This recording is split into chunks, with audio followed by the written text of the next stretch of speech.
if you're going to step up and lead, you better be good and you better be able to take some heat, right? No pun intended. Because if you're not, those type A personalities will eat you for breakfast, right? Mm-hmm. They'll chew you up and spit you out.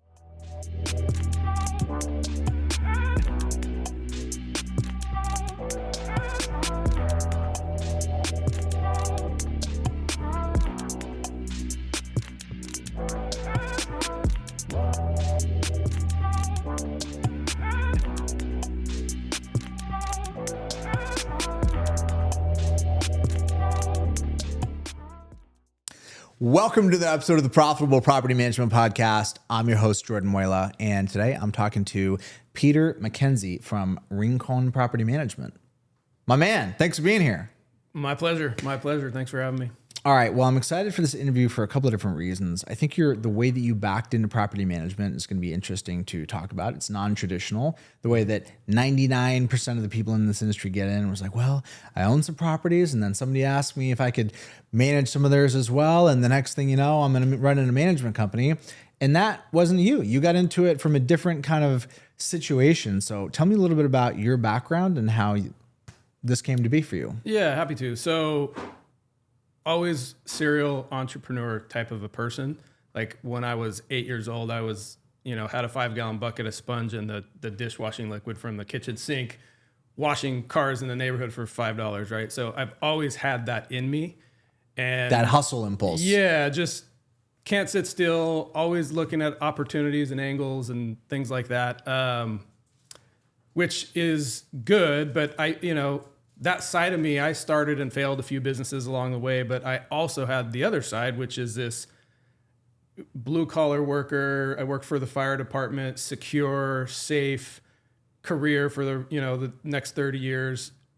So I had that side of me as well. Mm-hmm. And those two things don't really marry up, right? Mm. You being an entrepreneur is very freeing. Like you're as good as you're going to be. And if you're good at it, you're going to make money. And if you're not good at it, you're not going to make money, right? There's truth in it. Yeah. Whereas the fire department, working for the government, that is not the case, right? Like you're a cog in a wheel. And as long as you show up and you don't do something, really grievous, you're going to have a job and you're going to be just fine. So that dichotomy was weird for me. And my background is I didn't come from money or privilege. Like I was raised by a single mom. We were poor. We struggled. So the fire department provided this safety and security blanket that I never had really. So, trying to leave it, which I eventually did, was extremely tough. Like the risk piece was hard. Yeah. So the way I did it was I started all these businesses on my time off from the fire department. I shouldn't say all these businesses. I tried a couple businesses, the last one being Rincon.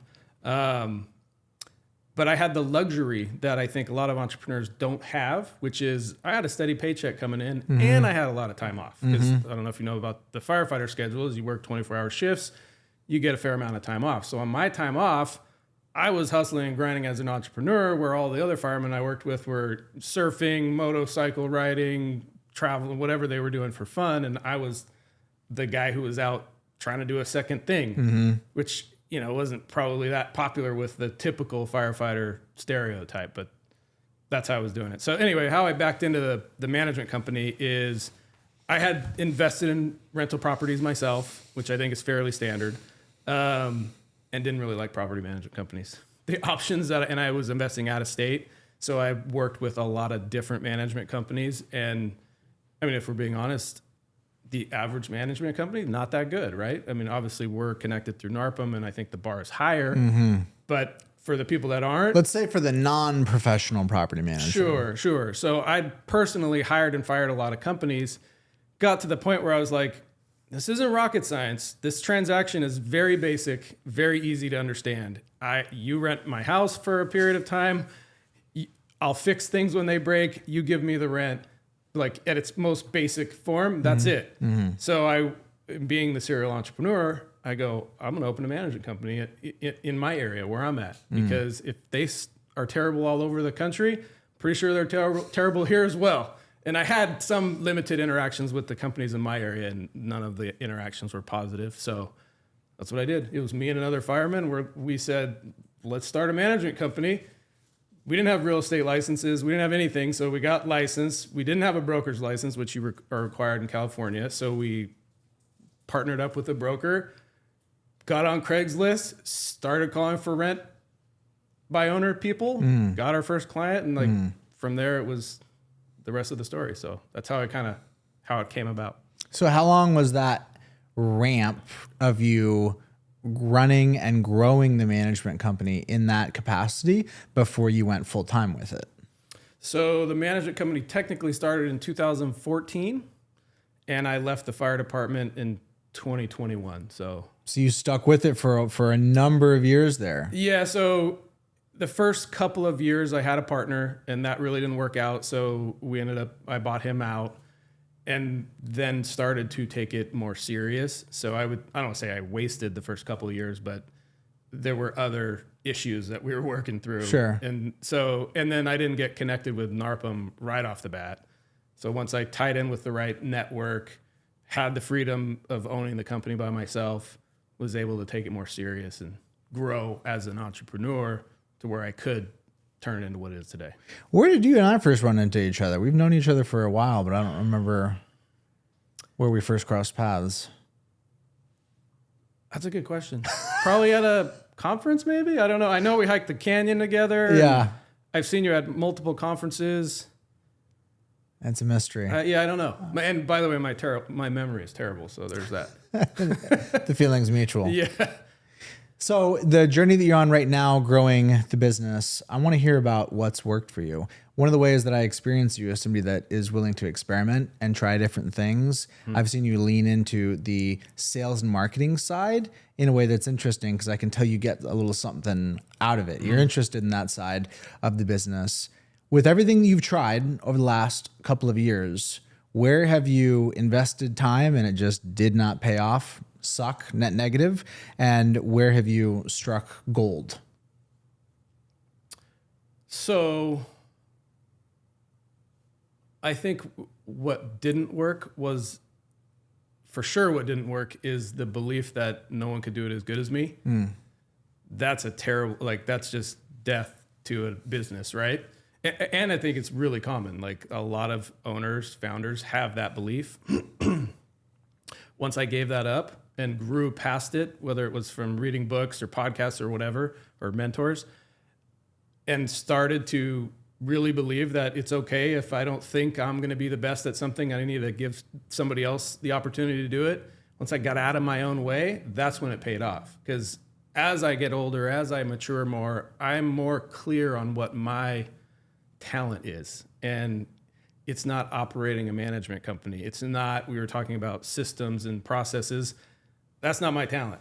And yet you're benefiting from it tremendously. Absolutely. What my talent is, which took me a long time to figure out, by the way, it's not like you just figure it out, is building teams and empowering people. So I am lucky to be surrounded by some really good people who believe in what we're doing, and I give them what they need to be able to get out there and do it. All right. Building teams, profoundly powerful. I love this topic. And one of the things I'm just realizing, I'm connecting some dots. You had some level of status and authority at your department, correct? What was your role? I retired as a captain. You retired as a captain.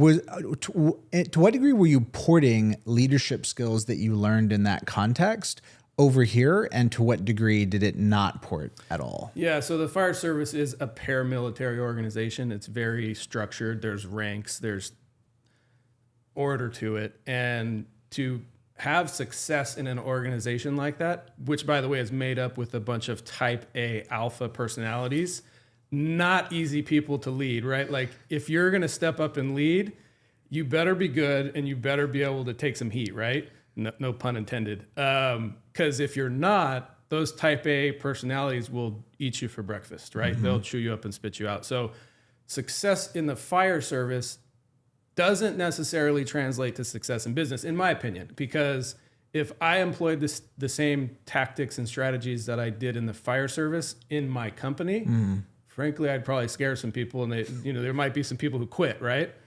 Because to be successful in that organization required a certain set of skills, but I personally don't think that that applied in my company, because I've seen owners who do perform like that, right? They don't get buy-in from the team. They have high turnover. Nobody likes to be, talked down to or not believed in. What's the essence of it? Just authoritarian? Kind of like the fire department micromanages. It's how it's designed. It's how all the SOPs are written.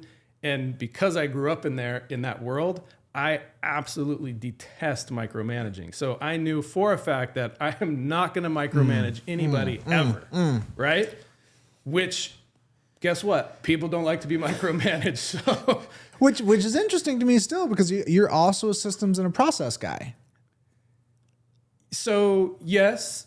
I mean, we do use systems and process. I don't know that I'd consider myself one of those guys. Sure, maybe not one of those guys. But the point is, you've exerted a non-trivial amount of effort to input that into your business with a perceived yield. Delineate that for me, like the micromanagement versus some level of management. There's a ditch on both sides of that. What's the balance look like? Sure, absolutely. So I don't want to equate lack of micromanagement to like abdication and everybody do whatever the heck they want. We're going to play ping pong and who cares if the work gets done or not? Like that would be the other extreme, right?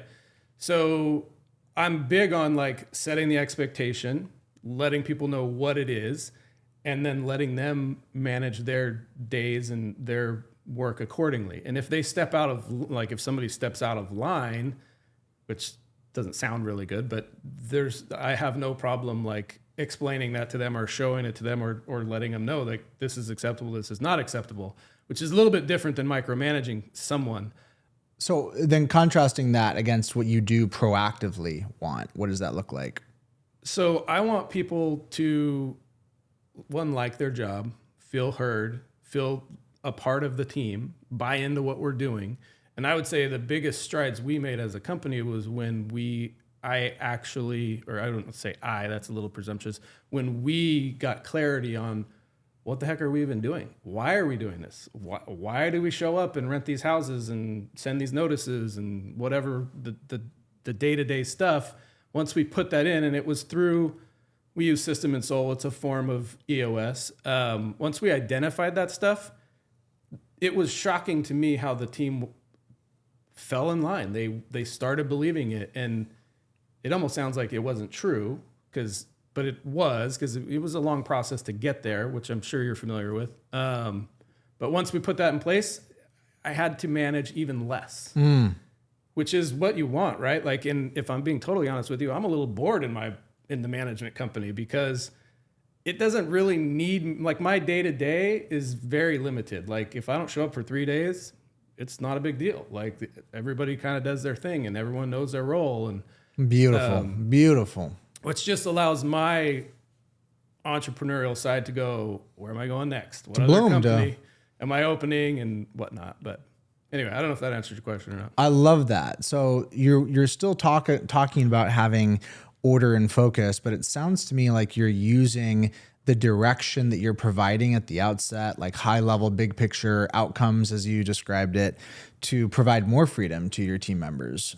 so that they are able to run in that autonomous kind of function, but it required investment from you around clarity. Can you tell me just some more tactical stuff around, let's say specifically with the area of policy? Policy sits above process, and good policy will flow through to improve processes globally. The opposite is not necessarily true.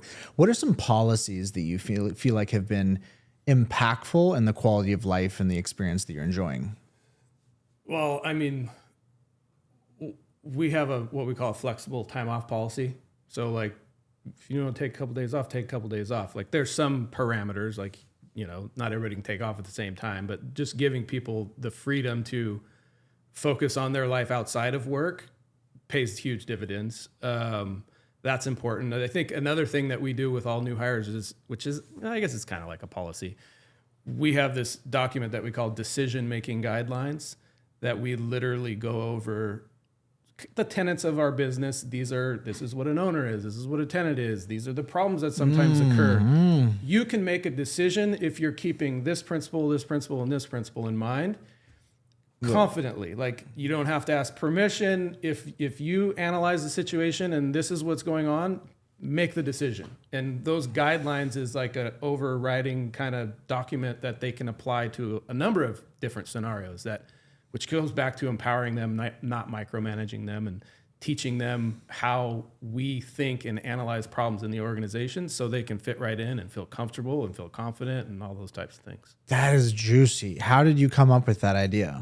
So I hired an assistant while I was at the fire department prematurely, right? Like, if I wasn't at the fire department, I had no business hiring like an executive assistant. But because I was at the fire department and I was outside of my business 2 to 3 days a week, I didn't have a choice. And I think that's one of the reasons we adopted systems and processes so quickly is, frankly, I didn't have a choice. I was gone. Like, how do you think a business is going to run with a small team where the owner just bounces 3 days a week?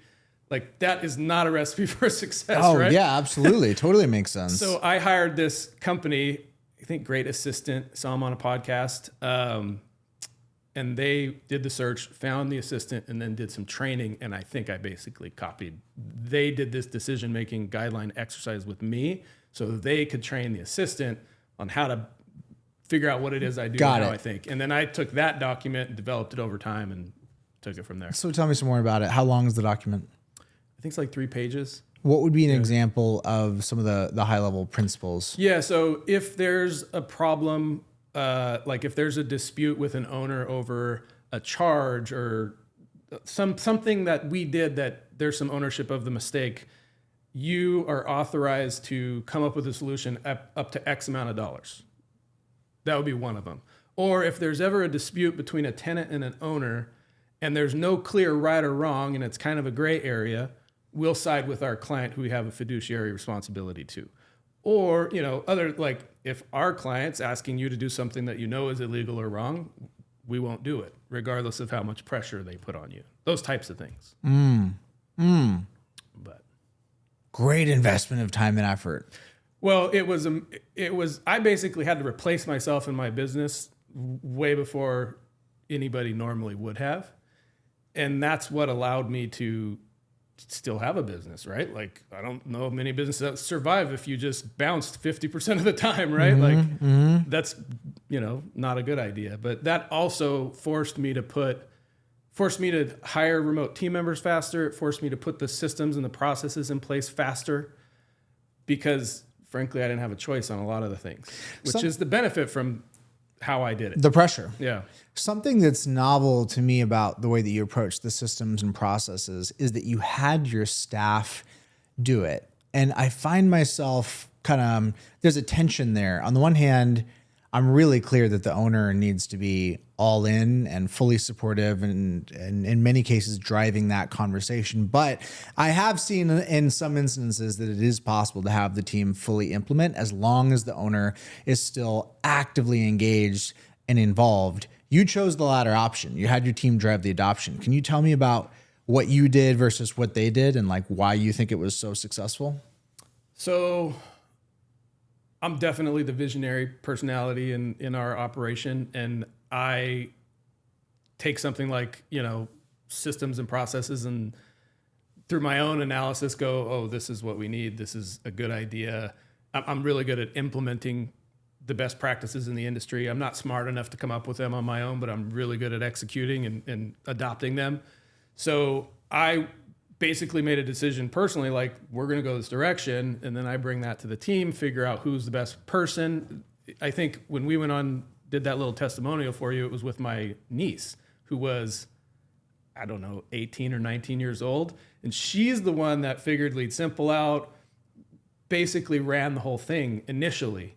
And I think that if they see the conviction from the owner and the support, like I tell, obviously today we're always building systems and processes, refining them, technology changes.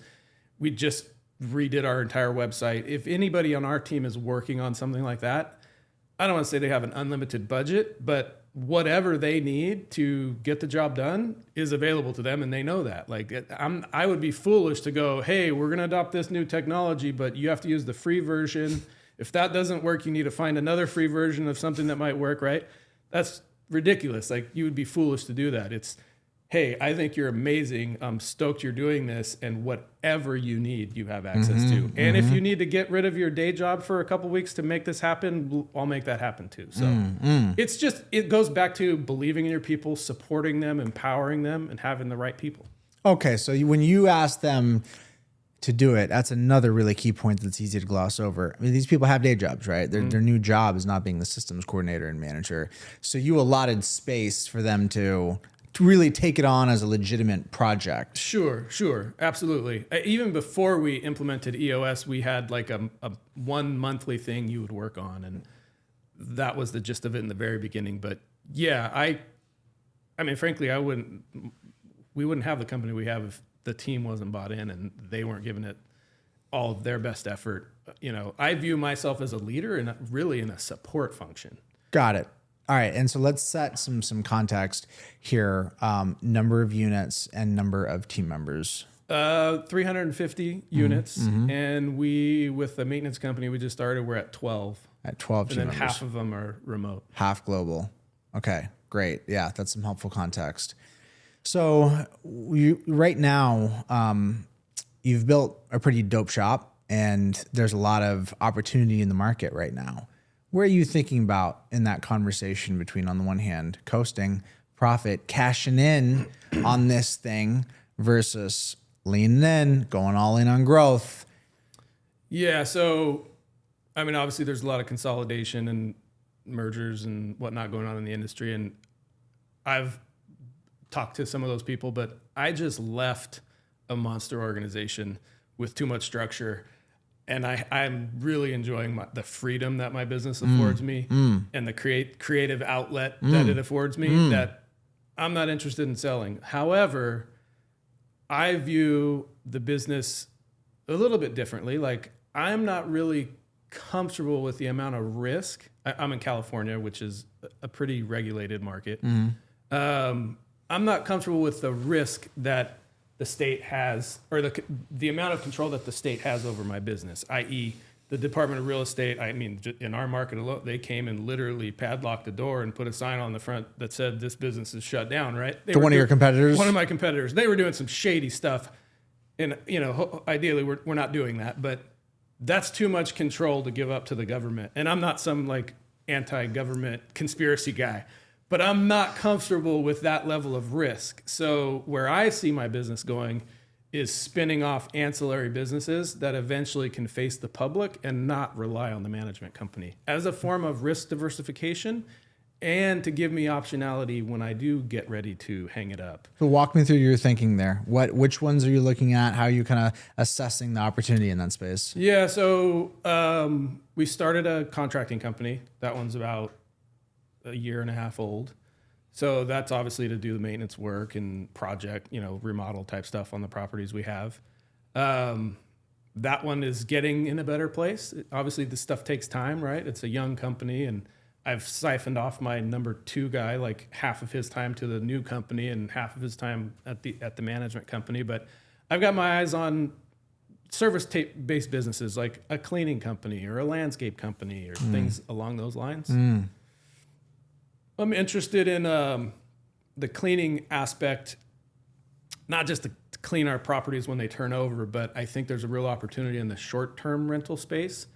There's a lot of self-managing short-term rental owners who we can leverage our existing skill set to clean the property, inspect the property, repair the property, all of the boots on the ground stuff at a really high level, and allow the owner of the property who doesn't have to live in our area to run a really effective short-term rental, which kind of like obviously in the long-term rental space, self-managing owners control most of the they manage most of the properties themselves, and professional companies are obviously trying to break into that. I see this as kind of a hedge, you know, kind of getting in bed with them versus trying to compete against them. So I could easily start the cleaning company and have it survive on the portfolio that we have, and then turn it around to face the public in the form of the short-term thing. So that's probably my next one, but I haven't fully decided. So We'll have to check back in a year from now. Have a check-in episode. Yeah, there's definitely a lot of adjacent opportunity. It's kind of like being at the center of the hub and spoke there. There's so many adjacent opportunities that this space represents. You mentioned earlier the team component and being able to be good at building teams. Can you talk to me a little bit about your leadership style and the team interactions, how you're running meetings, coaching, et cetera? What are you doing to develop your leaders there? Yes, well, specific to developing leaders, we have a leadership development group that we run. It's it varies, but it's once a month or sometimes twice a month. It's a meeting. I lead it. We either discuss like a book, or everybody takes like a personality assessment, or we're going to, implement something. I'm obviously trying to develop the next crop of leaders for our company, because we can't get to where we want to go with our plans without some people in some key leadership spots. And I would prefer to promote those people from within, if at all possible. Absolutely. So that's what we do currently. We're exploring like tracks of progress for people on the org chart. Like, you tell me what you're interested in, because the last thing I want is put you in some position that you're going to hate. Let's have an interactive conversation. Let's arrive somewhere, and then let's build backwards on how we're going to get you there, type of a thing. And that resonates with people. I mean, I don't know anybody who would not like that. I don't think I've never had that. I've never been on the other end of that. So so far we've gotten good feedback. It's relatively new. We've been doing it for maybe 6 months or so. Mm-hmm. But how do you handle performance feedback for your team? So we have a monthly one-on-one meeting, and then we do a quarterly one. So we have a practice of quarterly rewards. So if most of the team members have like an objective for the quarter, ROCs and EOS, and then if they hit those objectives, we have some sort of reward at the end. We don't do there's no formal review every quarter, but once a year, at the end of the year, we'll do like a performance evaluation. But I'm very direct, and most people know where they stand with me, which is good and bad, right? Good for your boss, maybe bad for your relationship. So there's no, I don't dance around things and issues. And, if there's a problem, we're going to have a conversation about it and deal with it.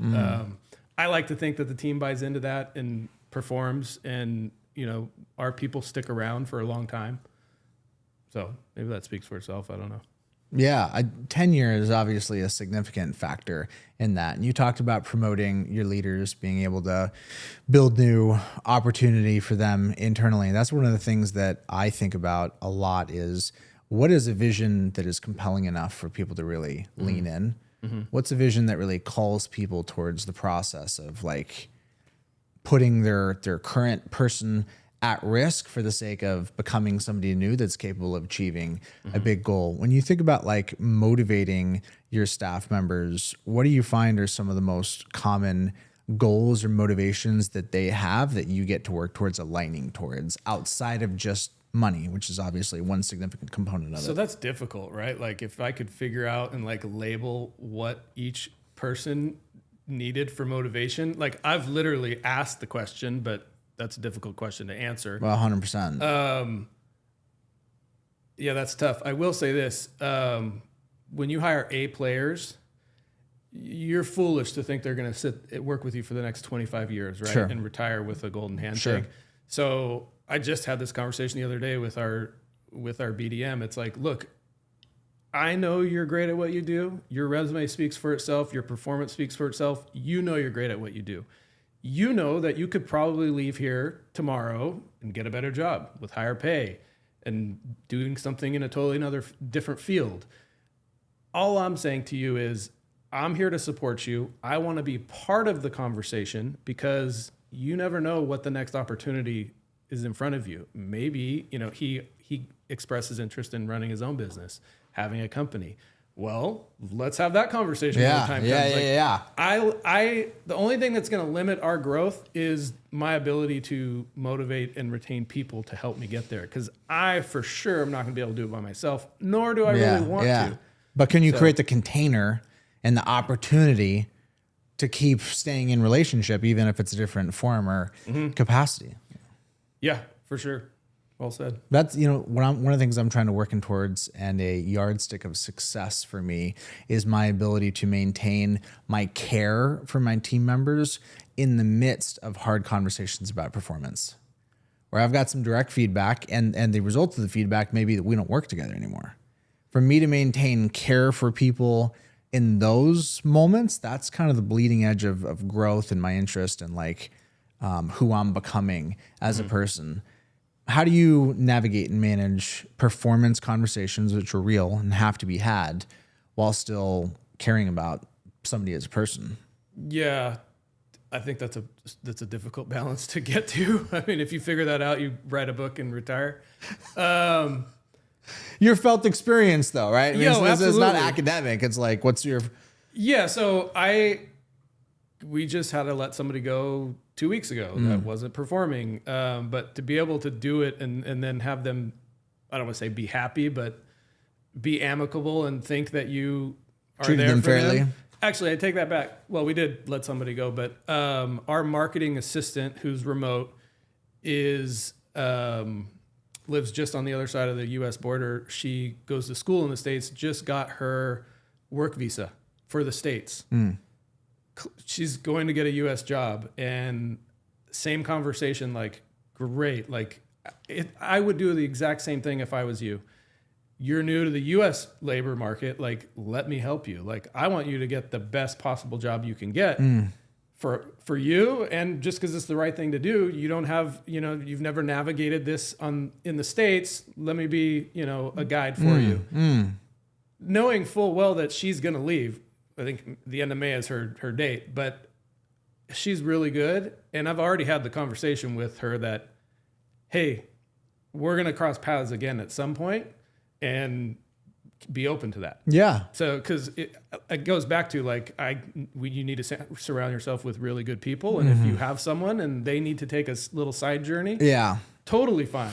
But as long as they, know that they can come back and you keep the relationship good, I think that's what matters. Just the less gripping involved, gripping is like the controlling of like, it's got to happen this way, instead of staying open to a lot of different possibilities. If you can press into the conversation past the point that it may not be now. Yeah, I like that approach. Man, my staff it's the area of focus and opportunity for me.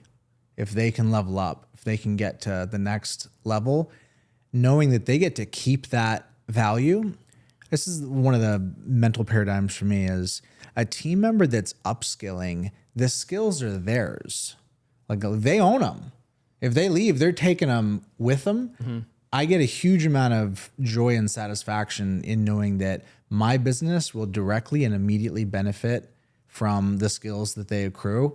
And so will they, even if they're not here, just like globally. That's like the next version of them. Well, it's doing the right thing, right? Like, you should make a positive impact on your team, and you should be happy that they're making themselves better. And if they go deliver those services somewhere else, great. I mean, with obvious parameters, right? Like, and if you're hiring the right people and they're doing the right thing too, it works. It's when you hire the wrong person and they don't share the value, and that it sometimes goes sideways on you. But well said, for sure. What are you doing in terms of growth for the business? What's we've had that conversation before, but give me an update. So like I was saying, I'm really good at like executing on a plan, not the best at like inventing a plan. So Marcus Sheridan, they ask you answer. Classic. Running that playbook, like, I don't say to a T because we could always do better, but that is the playbook that I'm running on the marketing side. Oh, great. Give me the deets, man. Yeah, so we have a full-time content creator, and we're in the process of hiring our first video editor, graphic person. So we have metrics around like how much content we create. Wow, that right there tells you a lot. You said 12 people in the company, and there's going to be 13 when you hire the next, and 2 of them will effectively be in marketing. Correct. Yeah. Wow. So 1 full-time BDM and then 2 marketing people. Wow. And honestly, I would hire more if the budget would allow it. That says the whole story right there. Just that says the whole story. Wow. Okay, so talk to me. So you're making a significant investment. Talk to me about yield, payoff. How are you measuring whether it's working? Yeah. So we belong to Profit Coach. So like customer acquisition, all that stuff, we're pretty clear on what it is in my business. But the dummy like metric is how many organic leads are coming in, right? Leads you didn't pay for. Leads you did not pay for, because we pay for leads too. And we're about like 30 to 40 a month, which doesn't sound like a lot to me, but if you ask some other people who get Juicy. 5 to 10, then that matters. And then Yeah. I know what we were getting before we started the strategy. Which was? Probably 10 to 15 is my guess. Okay. So we've been at it for 2 years, and it's a slow roll, and it takes... slow but steady. Or did it peak at some point? No, it's never peaked. So I want it to peak. I want it to... You want the hockey stick. But it's not happening, right? And I don't know that it's ever going to happen. Yeah. But I'm still committed to it because we're going on 2 years. And yeah, that's our shtick when it comes to growth. But we also do a podcast, which is a lead generation tool of sorts. You know, our customer is almost exclusively accidental landlords. Okay, great. How many episodes are you in now? I think 52, 51, somewhere around there. Now, I may have shared with you my thesis that a good podcast, when well executed, should have value for both parties, even if it's never published, just based on who you're talking to, the rapport, the experience, the container of this kind of a conversation, as opposed to, can I pick your brain to talk about X, Y, Z? I want to hear both about the leads that have come from it, but just first, what have you gotten relationally from who you've been able to connect with? So this is the part that fascinates me. Like, if I pick up the phone and cold call, the majority of the guests, never going to take the call. Yet my marketing person puts a request in, they respond to that. Like, we had the CEO of Bigger Pockets on the podcast. I mean, Joshua Dorkin? No, okay, Scott the Trench. new, got it. Yeah. I never could have picked up the phone and called that guy. And here he is coming on the podcast. Or I've had politicians on the podcast. It just blows my mind. They would never answer me. Yet they think and this is like the misunderstanding of podcasts. Like, you hear a podcast that's professionally edited and produced, and you're like, oh, this is great, man. I'm like going to be somebody. I'm famous now. They don't know that the podcast is literally like one person helping set it all up and a conversation, and that's it. Like, there's no guarantee of an audience on the other end, right? In fact, our podcast, I think, underperforms, right? I haven't cracked the nut of the podcast taking off, right? But it does give you a certain amount of credibility. Oh, yeah. It's a platform. And we use it. I think the biggest benefit we've gotten is the compression of the sales cycle, not necessarily like a steady flow of leads. Dude, man, bro. You're really getting me with these. These are some hits right here. Absolutely. That's marketing and sales 101. Using the content to get a deal to close quicker and to increase the conversion rate. That has tremendous value, even if it doesn't serve the lead gen purpose. Correct. So I would say I don't want to say no leads, because there's been some leads, but very few on the lead generation side. Got it. But up to this point. Up to this point. And I'm not giving up, but sometimes it's discouraging. Like, how come we're not getting 15,000 downloads an episode? You know, like, I want to do the best. I want it to perform the best. Well, all right. So for those listening, what's the name of the podcast? The Accidental Landlord. The Accidental Landlord. And who is it targeted towards? Accidental Landlord. The Accidental Landlord. So the guests, what's your mix of guests today? So we have accidental landlords. We have the professionals that serve accidental landlords, the lawyers, the insurance people, I'm definitely not doing what you're doing, which is bringing on property management space professionals. Yeah. I've had one or two where I can make the correlation to the accidental landlord, but the accidental landlord is exactly what it sounds like. They're trying to figure out what they don't know. So I've brought on tenants, because I think getting into the tenant's brain is a big part of figuring out how to be a better landlord. Okay, so are you talking primarily this is directed towards self-managing owners? Is that what I'm hearing? Or not necessarily? I don't think we differentiate between a self-managing and someone who uses a management company, although we definitely have a lot of content on surrounding good property management and whether you should have it or not. Yeah. that's part of the challenge of targeting an accidental landlord. They don't all hang out in the same place. They don't all like self-identify with what their issues are. They're kind of hard to target. So frankly, we're shooting in the dark trying to figure out what content resonates with them, what people like to hear. Yeah. But if I had to give you, like, in a nutshell, what I've learned in the podcast after 50 episodes, for the accidental landlord, it's treat your rental property like a business. It's the same thing that comes up every time, from the attorneys to the insurance people to, we had a guy who ran 60,000 units on the last one we did.